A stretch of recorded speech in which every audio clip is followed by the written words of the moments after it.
Rahmeten ile alemin olarak gönderilen Habibi Muhammed Mustafa öyle buyurmuşlardır. Allah'ım Recep ve Şaban'ı bizlere mübarek kıl. Bizleri 11 ayın sultanı, rahmet ayı, bereket ayı, Kur'an ayı, mağfiret ayı, nübüvvet ayı olan Ramazan ayına da ulaştır. Duasına amin diyoruz. 1000 kere amin diyoruz. Ya Rabbi bizlerin hakkında da rahmeten lil alemin olarak gönderdiğin Habibi Muhammed Mustafa'nın duasını icabet eyle. Özellikle Peygamberimiz sallallahu teala aleyhi ve sellem her şeyde bizler için güzel örnektir. Üsve-i hasenedir. İnnemâ lekum fî Rasûlullah üsvetun hasene. Muhakkak ki sizler için Allah'ın elçisinde güzel örnek vardır. O bizim için örnektir. Her şeyde bizim için örnek olan odur.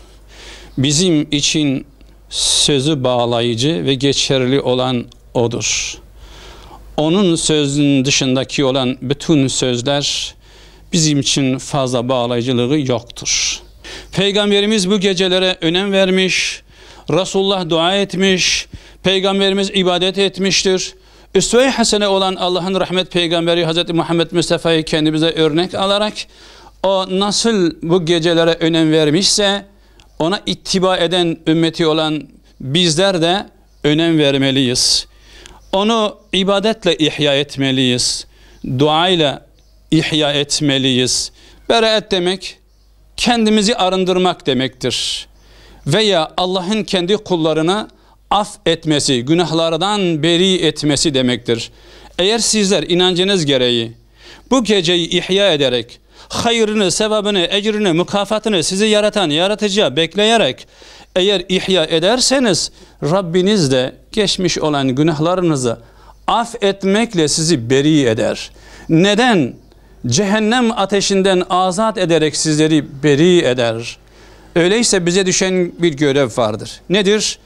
Evet, Rabbimiz bizi affetmek istiyor ama özellikle bu gecelerde Peygamberimiz nasıl secdeye kapanmış, nasıl ümmeti için dua etmiş ise biz de o peygamberin ümmeti olarak secdeye kapanmalıyız. Dua etmeliyiz. İbadet etmeliyiz. İşlemiş olduğumuz günahların affını affedici olan Rabbimizden istemeliyiz ki evet cehennem ateşinden azat edilelim ve aynı zamanında arınalım, temizlenelim. Evet, bu gecelerde sadece tevbe illa da Peygamberimiz yani kaynaklarımızda veya Peygamberimizde illa da bu gecede siz tevbe edeceksiniz diye bir sınır yok. Allah'ın kulları ne zaman tevbe ederlerse edebilirler ama mühim olan tevbenin de şartları vardır. Siz tevbenin şartlarını yerine getirmediğiniz zaman Allah-u Teala o tevbeyi sizden kabul etmez. O şartlardan birisi nedir? Samimiyettir. İşten gelerek işlemiş olduğunuz kusura bir daha dönmemek üzere Allah-u Teala'ya dönüş yapacaksınız. Ama işte bu geceler bizim için büyük bir fırsattır. Çünkü bu geceler beraat gecesi diyoruz. Mübarek gece diyoruz. Rahmet gecesi diyoruz. Af gecesi diyoruz. İşte gerçekten en fazla Allah-u Teala'nın bağışlamak istediği geceler, özel geceler vardır. O gecelerden birisi de bu gecedir.